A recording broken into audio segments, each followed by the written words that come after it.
Ancora nulla di fatto nelle ricerche dell'ottantenne licatese scomparso da 2 giorni e che si sarebbe gettato nelle acque del fiume Salso nella notte tra giovedì e venerdì. Per tutta la mattinata odierna i sommozzatori dei vigili del fuoco hanno setacciato i fondali del corso fluviale senza però riuscire ad individuare il corpo. Le operazioni, sopra il ponte Federico II, sono state osservate da vicino dai familiari della presunta vittima. Quello che si cerca è il cadavere di un ottantenne licatese di cui non si hanno più notizie ormai da giovedì sera. Da allora non è più rientrato a casa. I vigili del fuoco in questi ultimi 2 giorni le hanno tentate davvero tutte, non lesinando sforzi e battendo gran parte del fiume Salso. Particolare attenzione è stata ovviamente rivolta alla zona dove l'anziano sarebbe scomparso in acqua dopo il salto di una decina di metri che separano la ringhiera delimitante il ponte dall'acqua del Salso.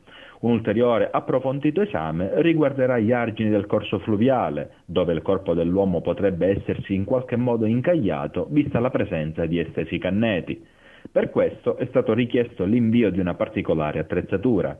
I vigili del fuoco hanno lavorato anche durante la notte appena passata mediante l'utilizzo di faretti per illuminare a giorno la zona.